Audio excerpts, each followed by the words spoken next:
Buenos días, Leonel Zúñiga. Bienvenido al espacio de gente como tú. Gracias. Bienvenido al espacio de gente como tú. Les explico. Leonel es gente como tú, como yo. Un músico que el otro día en un video que yo publicaba, yo decía que es un músico valiente luchando por sus sueños. Y digo valiente porque conozco algunas cosas, algunas partes de la historia por las que has tenido que pasar, una trayectoria para llegar hasta aquí. Y hoy estamos aquí, como te decía, en gente como tú, un poco para hablar de tu vida personal, pasada, presente, futuro, tu vida profesional, pasado, presente, futuro, con la intención de que la gente se sienta motivada y se sienta representada en tu historia de vida y que además te conozcan. Gracias. Bien. Quería empezar, Leonel, por preguntarte si dentro del mundo de la música, yo sé que te llamas Leonel Zúñiga, dentro del mundo de la música tienes algún apodo, algún nombre de batalla, que a veces hay músicos que lo tienen. A ver, mira, te digo, ya con el problema del nombre, mi primer apellido es Oduardo. Leonel Oduardo. Oduardo Zúñiga. Zúñiga es de mi mamá. Ya. Pero que desde chiquito, desde la escuela, me llamaban Zúñiga, porque mucha gente piensa que Oduardo es nombre. Ya. Y entonces se me ha quedado el Zúñiga, y siempre. Y entonces, bueno, en algunos lugares he puesto Leonel o Zúñiga. Ya. Pero como todo el mundo me llama Zúñiga, me he quedado, digo, bueno, Zúñiga y Zúñiga. Bueno, pues Zúñiga entonces. Zúñiga. Así como me conoce la mayoría de la gente. Muy bien. Dentro de del mundo. Giro, sí. Ya. Zúñiga, quiero que comiences. Quiero preguntarte primero: ¿quién es Frido y Licha? No, ahora sí me apretaste. No, mira, a mi papá le decían Frido. Sí. Y a mi mamá le decían Licha. Ya. O sea, son tus padres. Son mis padres. Frido y Licha. Y entonces, bueno, un día de esos que tiene uno loco, empecé y le saqué un tema. De eso vamos a hablar. Un tema que lo hice en sí, lo he escuchado. De hecho, el tema de Frido y Licha es el tema que tenemos puesto en el video promocional de esta entrevista, que yo sé que está en dos formatos, pero allá vamos a llegar. Antes de entrar en ese asunto, quiero que me cuentes un poco de tu infancia y el estatus de la familia en la que tú creciste. ¿Era una familia humilde, una familia empoderada? ¿Cómo era la situación en la que tú creciste? No, una situación normal. ¿Y a partir de cuándo la música empezó a ser parte de tu vida? O sea, que te he hecho tres preguntas en una. Vamos a empezar porque me cuentes cómo fue tu infancia. En Cuba, ¿verdad? Sí. ¿Eres cubano? Totalmente, netamente. Un cubanazo. Venga, ¿cómo fue tu infancia? Ya tómate, como dices. Ya. No, mira, a ver, yo desde niño, eso ya nació en mí, no creo yo. Recuerdo unos reyes que mis padres me regalaron una filarmónica. Y mira, empecé a sacarle sonido y entonces las melodías que estaban de moda en ese momento, yo las sacaba. ¿Cómo cuáles? Ya, me acuerdo. Ya, claro, sí, hace ya varios años. No vamos a hablar de años. Yo no me acuerdo. Sí, a los músicos cuando se le habla de años se le trastoca. Pero no, tranquilo. El ambiente, o sea, el ambiente de la casa, del barrio, ¿cómo era? ¿Cómo era esa época? Bueno, sí, ya. Bueno, te cuento eso, ¿no? Porque al otro año me regalaron un acordeón. Ya. Y entonces con la filarmónica, el acordeón, yo hacía las dos cosas a la vez, ¿no? Me ponía la filarmónica, el acordeón y lo aguantaba aquí. Sí. Y hacía toda esa. Hacía tu orquesta. Ya esa era tu orquesta. ¿El barrio? ¿En qué barrio naciste? Yo nací en Jesús María. Jesús María. Pero al año me llevaron para Ataré. Barrios humildes, donde me imagino que la musicalidad y el ritmo estaba bien presente en ambos barrios. Sí, sobre todo la parte rítmica, aquello donde quiera. Donde quiera había un tambor, donde quiera había una gente ejecutando, y me imagino que eso te fue llegando. Bueno, no sé decirte, sinceramente, fue una cosa que, aparte, siempre me gustó. Sí. Yo recuerdo también, siendo muy pequeño, yo quería que me compraran un saxofón. Y mi mamá no quería que yo fuera músico. Ya. Y bueno, ya aquello no trascendió, me esforcé, o sea, insistí a mis padres. Mi mamá llegó a la Amadeo Roldán, al conservatorio, aprobé el examen, pero no fui. Ya. O sea, que pudiéramos decir, para ir enmarcando, que ese fue el momento en el que consideraste que la música iba a comenzar a ser parte de tu vida. No, ¿qué va? Anteriormente. No, antes de eso ya bien pequeño. Porque sí, mira, yo vivía a 2 cuadras del creador de Checha, Enrique Jorrín. De Enrique Jorrín. Y claro, desde niño tenía un sobrino que vivía en la esquina de mi casa, pianista. Y bueno, ahí empezó un grupito y él tocaba el piano, el sobrino de Jorrín, y bueno, y ahí hicimos cositas de muchacho. Bien, háblame de tus estudios musicales y tu experiencia en los conservatorios en Cuba. Ya, bueno, mira, yo realmente, mi instrumento principal, o donde yo comencé realmente, fue con la guitarra. Con la guitarra. Yo estudié la guitarra bastante en conservatorio. Me acuerdo que uno de los profesores que tuve yo, Luis Santamaría, quien que lo conoció, porque no sé si estará vivo. Muy buen profesor. Ya. Y empecé a estudiar la guitarra ahí, ya tenía buen, o sea, buen manejo, tenía habilidades. Sí, yo creo que mi mejor instrumento fue la guitarra. Sí, qué bien, qué de bueno. Verdad. Lo que pasa es que la guitarra ya empezó a decaer en la época de, a mí lo que me ha gustado siempre la música bailable. Sí. La guitarra empezó a decaer en la música bailable. Yo tengo que buscar un instrumento que... Y ahí empecé a buscar un saxofón y no lo encontré nunca. Ya. Ahora, ¿en qué conservatorio estudiaste? Bueno, realmente donde yo me gradué y estudié todo el tiempo fue en la Ignacio... Ignacio Cervantes. Ignacio Cervantes. Conservatorio Ignacio Cervantes. Conservatorio de La Habana. De La Habana. Es que es como se llama. Conservatorio de La Habana, Ignacio Cervantes. Sí. Ahora, ¿hasta qué edad tuviste ahí más o menos? ¿Qué tiempo estuviste ahí? No, ahí ya me gradué ya. Sí, ¿con qué edad saliste de ahí? No, ya era mayor porque ya. Ahí empecé ya trabajando, o sea, para hacer completo todo el periodo del instrumento. Sí. Había que ser profesional ya. Profesional ya. Una pregunta. Yo tengo entendido que a ustedes en los conservatorios, tú me dices si estoy en lo cierto o en lo falso, a ustedes en los conservatorios, como parte del programa de estudios, no se le daba clases de música popular, o lo básico de la música popular cubana, pero en cambio ustedes dentro del conservatorio o fuera hacían grupitos, piquetes donde ejecutaban. Cuéntame cómo era esa historia, si hay algún músico de los que hoy forman parte de la élite en Cuba que participaron contigo en ese proceso. A ver, realmente, claro, como ya te digo, la Ignacio Cervantes ya era una escuela donde iban también profesionales.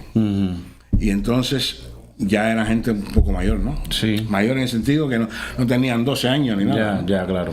Y entonces, pero sí tenía muchas amistades que estaban en la ENA y se les prohibía un poco hacer la música popular. Pero ya hubo una época, ya ahí mismo en la misma Cervantes, que ya entraron los profesores de música popular, donde entró Daniel, no me acuerdo su apellido, que era batería de la Ritmo Oriental.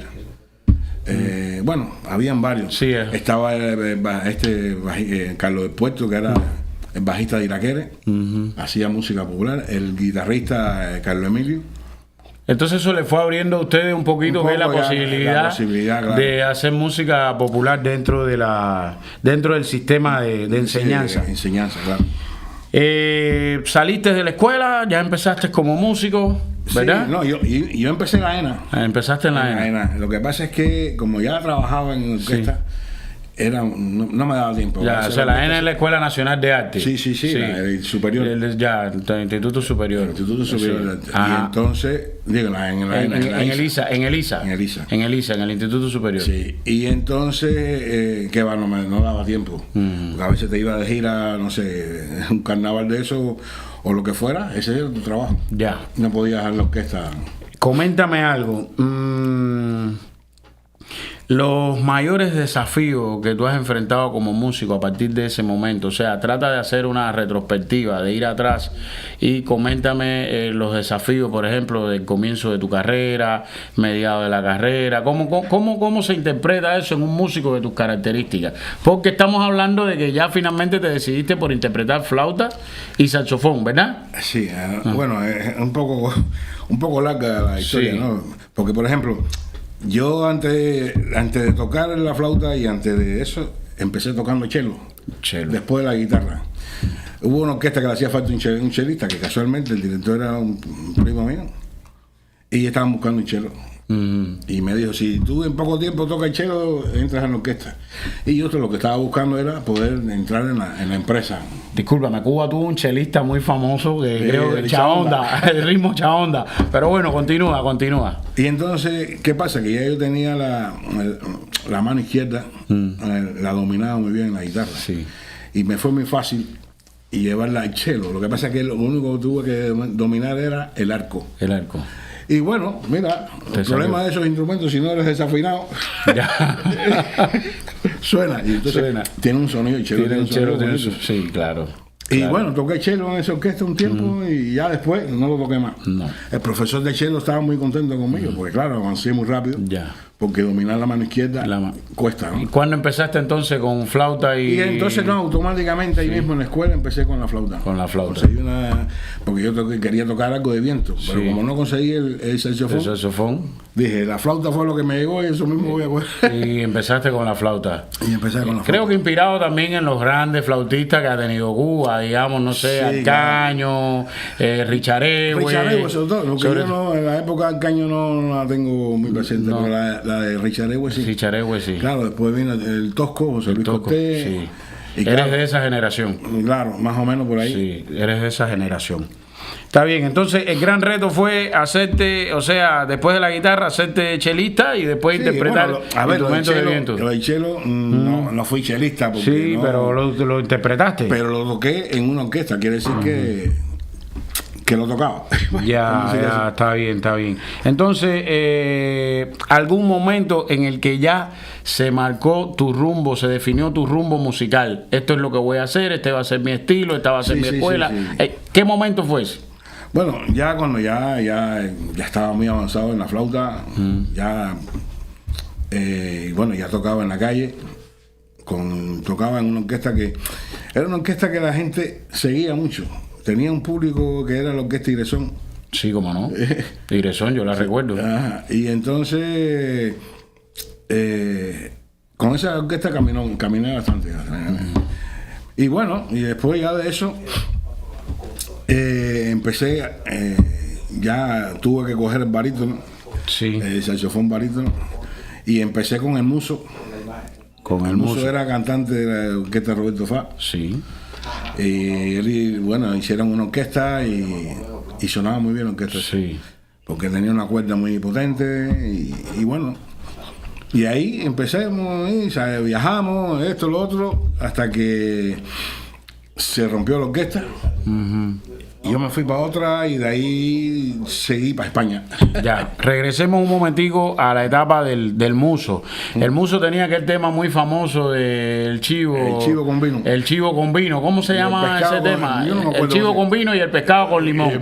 Que después he oído varias versiones, incluso en tiempo de salsa. Sí. Es un tema muy famoso. Era una salsa. Era una salsa, entre comillas. Y estuvo un tema muy sabroso, se pegó bien ese tema. Lo levantó ahí. Eso fue lo que levantó al Muso.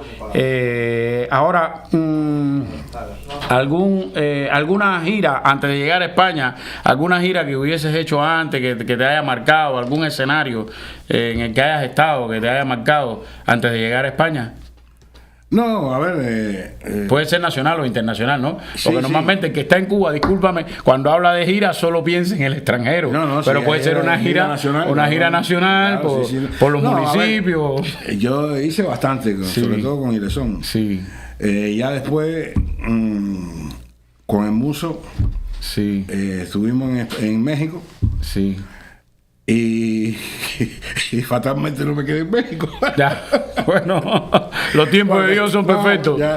Dios sabe cuándo y dónde. Mi hijo estaba chiquito. Sí. ¿En México? ¿En qué lugar estuviste en México? México es una plaza salsera. 2000 estados en México. Porque viajamos, estuvimos casi 9 meses. Casi 9 meses en México. México es una plaza salsera. De hecho, muchos de los grandes músicos cubanos, donde primero se han probado es en México y después han ido para Estados Unidos e Europa. Hablemos del Beni, Pérez Prado, la propia Celia. Pasan por México y después. Un amigo mío me dijo eso, José Luis Piloto, el compositor. Me dijo, oye, que todo el mundo ha triunfado afuera y todo el mundo quiere triunfar aquí ahora. No. y verdad que dijo una cosa que es cierta. México tiene eso. México incluso antes, después y ahora. Y yo viví en México y estuve en lugares donde había una gran comunidad de músicos cubanos. Y después que el músico pasa por México, aprecio yo, puede ir para donde quiera. Es mi apreciación. Ya. No soy musicólogo, ni mucho menos. Lo digo porque la historia lo recoge así. El Beni sale con Matamoros, triunfa en México, se queda con Pérez Prado. Pérez Prado ya había salido antes. Después Celia, estoy resumiendo, pero son muchos los músicos cubanos que lo han hecho. Y mi reconocimiento para México. Para México. Y es buen país. A mí me encantó México, de verdad que sí. Oye, me gustaría que me refirieras cuándo te mudas a España, cuándo te vas a España. Bueno, mira, después que llegué de México, la orquesta se rompió, o entre comillas.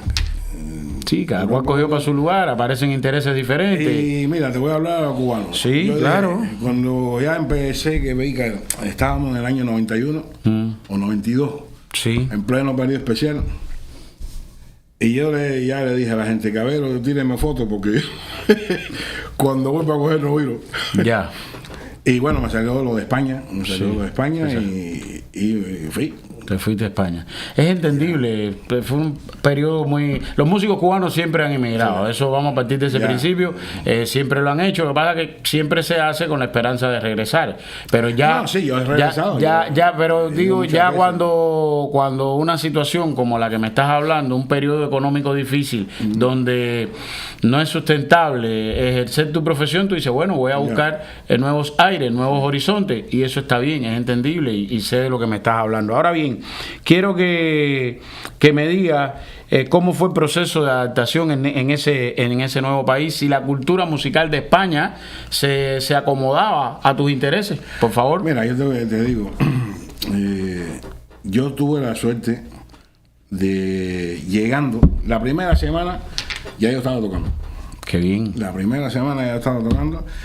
Porque tenía amistades también. Sí, ok. Mi hermano, coño, llegó Zúñiga y había una orquesta típica que no tenía flauta y ahí enganché. Había otro grupo también que nada más que era trombón y trompeta, y ahí también me llamaban. Y también con unos dominicanos hice varias cosas, sobre todo bodas gitanas, hice muchas. Sí, muchas bodas gitanas. Y bueno, pero pasó poco tiempo. Ya te digo, yo llegué como a finales del 96, ya no me acuerdo, y en el 98 hice la orquesta. O sea que ya en el año 98 tenías tu orquesta en España. Sí, la hice porque claro, que siempre había que esperar a que te llamara fulano, que si oye, el fin de semana, oye, el miércoles tienes algo. O sea, tenía que esperar porque te llamaran. Bueno, ya que tenías tu orquesta, coméntame, ¿cuáles son las diferencias que notaste entre la escena cultural española, la escena cultural cubana, la experiencia de México? Mira, ¿cómo defines la escena cultural de España? Mira, en esa época, España estaba lo que era la música cubana, lo que le llaman salsa, o lo que le llaman música latina. El boom de la música latina. Estaba a tope. Los sitios se llenaban y eran sitios hasta el amanecer. O sea que... Y claro, el trabajo no faltaba. Ya. De verdad que no faltaba. Y bueno... Ahí fue donde encontraste la motivación para hacer tus 2 discos. ¿Hiciste 2 discos estando en España? Sí. ¿Hiciste 2 discos? Nómbramelos, ¿cómo se llaman? Sí, el primero se llama Con Guapería. Con Guapería. El otro, la Timbiando. La Timbiando. Y el otro que no he sacado. Que no ha sacado, que ahí está, que va a salir, tranquilo. Dios mediante, va a salir. La música está. Sí, por eso te digo. Por eso te digo. Lo que hay es que, claro, respondemos a intereses económicos, pero tranquilo, que para Dios nada es imposible. Con el favor del Señor, verás que tu música va a salir. Oye, coméntame de esos 2 discos. Y ahorita al inicio hablábamos de que hay un tema que lo tienes en 2 versiones, el tema que se refiere a tus 2 padres, uno en versión de danzón, ¿es así? Sí. Y otro en versión de Latin Jazz. Háblame de esos 2 discos, que te inspiró, qué características tienen, porque esos son discos que a la vuelta de una semana, de unos meses, a alguien le interesa escucharlo y al menos pues, sería bueno que supiera qué es lo que traen esos 2 discos, por favor. Mira, el primer disco con Guapería, sí. Ahí se mezcló lo que es temas de Latin y temas bailables. Ajá. Y afortunadamente ese fue el disco que me levantó a mí ayer. Ese disco. Porque con ese disco viajé por 200.000 festivales. Ya. Cuéntame el tema de los festivales, cómo es la dinámica, cómo se comporta eso. Mira, aquello salió la primera vez y hubo... Mira, te voy a hacer una pequeña anécdota. Normalmente en aquella época los CD se llevaban a los bailes. Sí. Y normalmente había siempre alguien que te vendía los CD. Y recuerdo que llegamos a Checoslovaquia, a un festival, el Festival de Jazz de Checoslovaquia, tremendo festivalón. Y yo dije, yo no voy a llevar tantos discos porque igual no los vendo, no sé qué. Y llevé como 50 discos. Madre mía. Volaron. No habíamos terminado y me estaban buscando para más discos. Para más discos. Y yo dije, mira qué cosa más grande. La vida es dura. Sí. Y entonces, bueno, ya te digo, fue el disco que me catapultó, como se decimos. Ajá. Y o sea, que en el sentido de que pude seguir haciendo festivales festivales en Finlandia, en Checoslovaquia, Alemania, Francia, Italia, sobre todo Italia no sé cuántas veces estuvimos en festivales en Suiza estuvimos 2 veces, en Checoslovaquia 2 veces, en Riga, allá pegado a Rusia. Sí, en Riga, sí. Riga es una ciudad de la Federación Rusa. Y mucho. En Tánger hicimos un festival que se llama Tan Jazz, que es en Tánger. Oye, coméntame algo que quería, bueno, ya sabemos que ese era un buen momento de la música cubana en Europa, del jazz, de la timba. Bueno, a ver, mira, eso es una cosa que yo tuve la oportunidad de que, bueno, una compañía me ayudara, ¿no? Sí. A hacer todo eso. Lo que pasa es que eso me ha costado que la música popular, que es la que más, o donde más temas tengo, por ejemplo, sí. y me gusta porque me gusta. ¿Vienes de ahí? No, yo bailaba también. Sí, claro. Y entonces la timba cubana, que es la que de mi generación para acá es lo que se ha escuchado en Cuba, ¿no? Y entonces, claro, yo lo que hice fue lo que ya hacían otra gente, como Iraquere, como NG La Banda. Formaste parte de toda una generación, de todo ellos llegaban a los festivales. Un movimiento. Ellos llegaban a los festivales y tocaban su música. Y en un festival de jazz se tocaba Calá con Pan, por ejemplo. Sí. ¿Me entiendes? Entonces, yo hice lo mismo. Yo tenía mis temas de latín, pero lo mío era la timba. Que era lo que la gente... O sea, ¿te gusta, ¿cómo te gustaría que te identificaran? ¿Como timbero o como ejecutante de Latin Jazz? No. Yo creo que... ¿Cómo tú te defines? A ver, ¿cómo tú te defines? Yo creo que... No sé, a mí la timba me gusta, porque es una música muy potente que se le mete a uno por el pecho y por los pies. Y el latín también. Yo tengo unos temas de latín que están muy bien. Hemos conversado sobre ese tema y te voy a decir ante cámara lo que siempre te he dicho. Es muy importante en este mercado, en el mundo de hoy, no encasillarse, pero claro, es bueno que la gente que se sepa que no se puede ser alumno de todo y profesor de nada. Y yo te veo como un gran ejecutante del Latin Jazz porque he visto tus temas, los he estudiado, los he analizado. Claro, yo no soy musicólogo, yo soy un tipo que le gusta la música y entonces he escuchado tus temas de Latin Jazz, he escuchado tus temas de timba, pero entiendo tu manera de expresarte con la timba, porque te formaste con la generación de los mejores timberos que ha tenido Cuba. Entiendes bien la mecánica de la timba. Además que para mí la timba es una manera de expresión de tu generación. De hecho, hay una anécdota de un salsero, y disculpa que me vaya un poquito, pero bueno, esto es para eso. Además, tenemos tiempo. Nuestros amigos de Latinísima son muy condescendientes con el tiempo. Aquí no se vive como en la televisión. Corre. Aquí puedes expresarte. Sí. Hay una anécdota muy rápida de un salsero. Hoy no voy a decir el nombre, a lo mejor en otro momento lo digo, que estaba haciendo un tema con un pianista cubano, y dice el salsero que el pianista cubano se le mandó a correr con unos tumbados ahí que él no entendía, y le dijo: oye, para, esto no es lo que tú estás haciendo. Y después, o sea, en ese momento él lo hizo como una crítica. Después él reconoció que él no entendió lo que le estaba dando ese pianista cubano, y que además de eso él entiende que es una expresión de los músicos cubanos de esa época. ¿Coincides? ¿Coincides en eso? ¿Coincides en eso? Y si te pasa eso, que tú estás grabando y te dicen: oye, aguanta, eso no es por ahí. No, cualquiera se corta, ¿no? Cualquiera, pero bueno, lo importante es adaptarse. Claro. Por eso te digo, lo importante de mientras más natural tú seas, más internacional vas a ser. Lionel, yo quería que me hablaras de la llegada a Estados Unidos. ¿Cómo fue eventualmente esa llegada? ¿Qué te motivó? Mira, ¿Cómo es la cosa? Esto de... eso fue una cosa... No sé, no creo que no sería la palabra fortuita, ¿no? Yo nunca pensé venir para acá. Ya.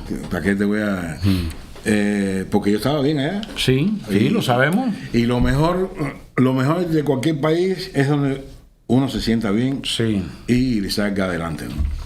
Pero bueno, vino la pandemia, acabó con todo, y estaba un poco desesperado porque en Europa fue muy fuerte. Sí, España particularmente fue muy fuerte. Sí, España e Italia fue muy fuerte. España e Italia, sí. ¿Y qué pasó? Que bueno,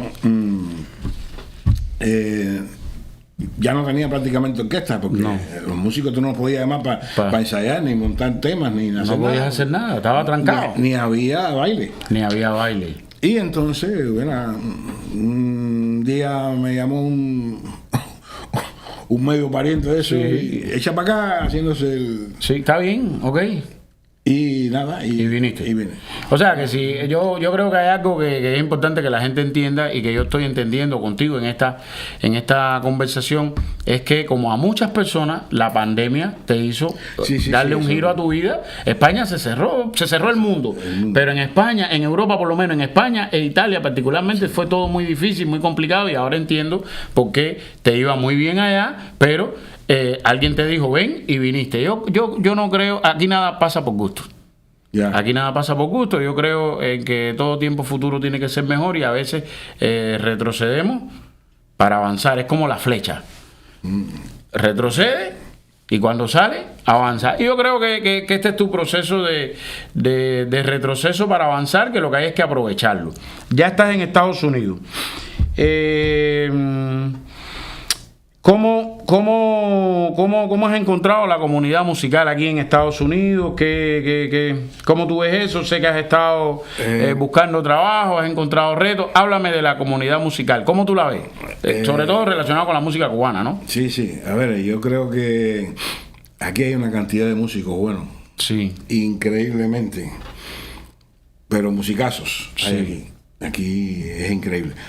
Lo que pasa es que yo creo que la fuente de trabajo es la que golpea a mucha gente. Mucha gente, yo conozco muchos que han dejado la música, o sea, que ya no se dedican a la música porque tienen que comer, tienen que mantener a su familia, y entonces es una cosa que yo no acabo de entender. Por ejemplo, ayer yo estaba pensando y dije: oye, la orquesta de Benny Moré, cuando salían 200 músicos para México, por ejemplo.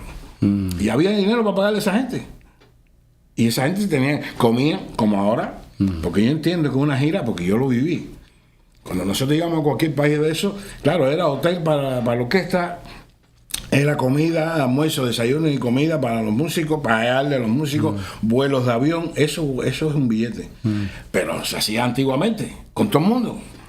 Mira, yo digo, bueno, yo creo que yo tengo una orquesta pequeña. Nosotros somos 9 músicos. O sea, somos 9. 7 músicos y 2 cantantes. Y cuesta. Pero si en aquella época salían 200 morenos, o 200 una banda gigante tenía Benny Moré. La banda, la tribu, una tribu.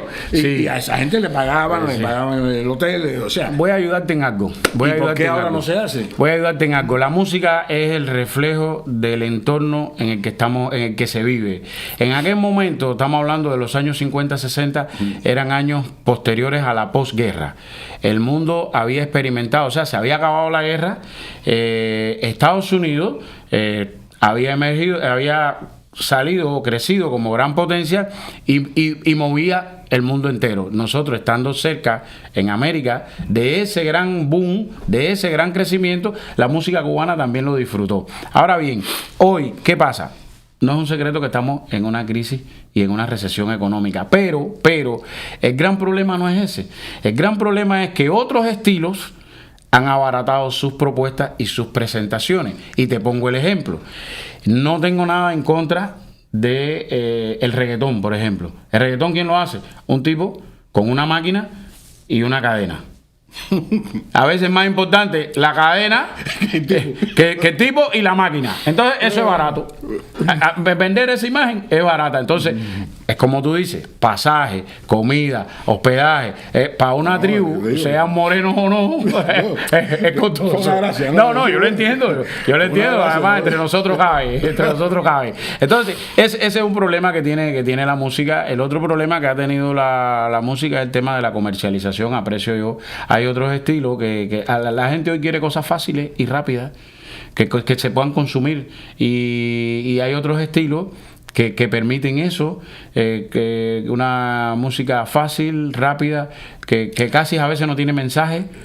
Yo creo que es un problema grave lo que está sucediendo. Sí. Esto es como la gente, o sea, esto tiene que ver un poco con lo que está sucediendo del avance de la ciencia. Ajá. Al final nadie va a tener trabajo. Eso empezó en la música, empezó que llegaba un tipo, ponía un bafle, sí. y con eso bailaba la gente y empezaba a reproducir música sin pagar derechos de autor ni nada. Y entonces, con respeto a los DJs, por ejemplo, ahora, y yo lo conozco mucho y se le agradece porque ellos te promocionan la música tuya. Pero ya no hay una orquesta en vivo o una agrupación en vivo en una sala, muy poca, porque el DJ lo hace todo. Ajá. Y mañana va a pasar eso con todo lo demás. Sí. Va a haber en un restaurante va a haber un robot que ya te lleva la comida. Ya lo hay. Y entonces, y después ya esa gente, ¿cómo van a pagar? ¿Cómo van a pagar los biles esa gente? Ahora, Lionel, coméntame algo. Entonces, ¿cuál para ti, para Lionel Zúñiga, cuál sería hoy el reto más importante con tu música? ¿Cuál sería el reto? Oye, el reto mío es que yo voy para adelante, mi hermano. Yo no puedo dejar la música si no me muero. Ya. Es porque yo la música la llevo aquí y yo sé que está difícil, esto cuesta, pero hay que hacerlo. Moriré con las botas puestas. Yo en el video empleé un término que quiero repetirlo aquí. Un término que yo utilicé, que me gustaría repetirlo y que quiero que quede para... Está la pasión entre la belleza de tu arte y la valentía de un artista luchando por su sueño. O sea, que el reto hoy es eso, es esa pasión que tú sientes por tu arte y la valentía de un artista que está luchando por su sueño. Y esto que estamos haciendo hoy aquí es parte de eso. Yo quiero aprovechar para decirles a ustedes que hoy Lionel está en condiciones de presentarse donde lo llamen y con el formato que lo llamen. No se preocupen, usted lo llama ahora y quiere una actividad mañana y Lionel se la va a poner allí mañana como usted la quiera, y buena y con calidad. Entonces yo creo que estamos rompiendo esquemas, estamos rompiendo el cerco y enfrentando los retos. Parte de esos retos es también tener una buena comercialización, posicionarse en el mercado, adaptarse a las circunstancias actuales. Por ahí vamos, y va a haber sorpresa. ¿Cierto o falso? Seguro que ya. Ajá, no hemos terminado, estas no son las conclusiones. Seguimos. Me gustaría, Lionel, que después de todas estas experiencias, después de conversar todos estos temas de los que hemos hablado, yo quiero que tú me digas cómo ha evolucionado tu estilo musical. ¿Tú crees que tu estilo ha evolucionado? ¿Tú crees que estás a la altura de los nuevos tiempos? Coméntame, por favor. Mira, eso es una cosa. Mira, te explico un poco. Ahora con esta situación, yo hace rato no compongo. Uh-huh. Yo tengo muchas cosas para hacer un tema completo. Por ejemplo, yo creo que todos los que más o menos componen lo hacen, ¿no? A ti se te ocurre una idea y tú la grabas en el teléfono. Uh-huh. Y después esa idea es la que se va expandiendo para llegar a hacer un tema. Uh-huh. Y yo hace rato que no tengo muchos en el teléfono. Igual tengo como 200. Sí. Pero el problema está en que todo tiene que ir concatenado. Sí. Yo cuando estaba activo con mi orquesta allá. Sí. Y ahora cada día era madrugada y no sé qué, y sentado, y a veces no me venía nada a la cabeza. Pero bueno, y ahora siento que no estoy activo. No sé ahora mismo qué se me puede ocurrir con respecto a lo moderno. Sí. No sé. Yo creo que lo que yo tengo hecho está dentro de los parámetros. Está dentro de los parámetros de la música que hoy se está escuchando. Bueno, no es reggaetón. No. Yo no estoy hablando de un estilo en específico. Estoy hablando de manera general. Sí. Estás apto para las nuevas influencias. Es lo que quiero. Que además es importante que los productores musicales, que los que mueven la industria, sepan que aquí hay un músico con experiencia abierto a las nuevas tendencias, siempre y cuando tengan calidad. Es a lo que me refiero. Claro. Yo creo que la calidad es lo fundamental. Mira, también yo he pensado en muchas ocasiones, digo, nosotros los músicos, sobre todo los músicos cubanos, hay gente que nos critica de decir, bueno, porque tú cuando compones pensando en los músicos, y la gente a veces no entiende lo que... Y digo, bueno, a ver, realmente sí. Uno compone pensando, mira, fulano va a decir que esto que bien suena o esto que... Pero oye, Beethoven hacía una música súper complicada y la gente iba y lo entendía. Y todavía hoy. Entonces, hoy. Si nosotros hacemos unas cuantas notas más, si están bien hechas y están bien puestas las notas, yo creo que, mira, que puede ser que a ti no te guste, pero no que uno, el virtuosismo se lleva a cabo hasta cierto punto. Pero yo digo, bueno, sí, nosotros hacemos una música complicada porque no sé qué, y que si la timba es complicada. Bueno, oye, para eso estudiamos. Yeah. Y Beethoven hacía música más complicada y es universal. Y es universal. ¿Por qué la gente no puede entender? No puede entender. Yo creo que está en la forma en que se le da. Quizás. En la forma en que se le da. También hay un problema de mercado, de los que dominan el mercado. También... A ver, el mercado yo creo que lo domina el dinero. Sí. El dinero. Pero ¿quién tiene el dinero? Cuidado. Entonces, ok, seguimos. No vamos a meternos en esa historia, pero yo creo que sí, que mira, volviendo al tema de la timba, la timba efectivamente es una música, yo no digo que complicada, yo creo que es una música elaborada para el bailador. Es una música elaborada para el bailador con todo un grupo de componentes y de elementos. Ahora bien, a la timba le ha faltado mercado, le ha faltado promoción, le ha faltado colocarla, por razones que habría que hacer otro programa y lo vamos a hacer. Incluso ya estoy aprovechando que ese próximo programa que vayamos a hacer para hablar de la música y el mercado puedas traer invitados tuyos y puedan ser ustedes los que hablen del tema. O sea, ya están invitados. Entonces, creo que sí, que vamos a dejar la convocatoria para en un próximo programa hablar de la timba y el mercado. ¿Ok? ¿Te parece? Sería bueno. Bien. Entonces, lo otro que quería preguntarte, ¿qué le aconsejas a los jóvenes músicos? Vaya. Bueno, le aconsejo, yo soy un joven músico también. De un joven para otro joven, ¿qué le dirías a los jóvenes músicos?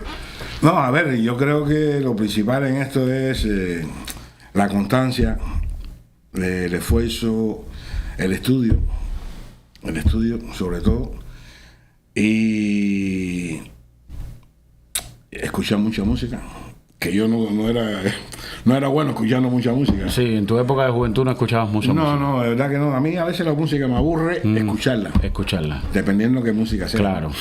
Pero mira, tengo esa cosa mala, ¿no?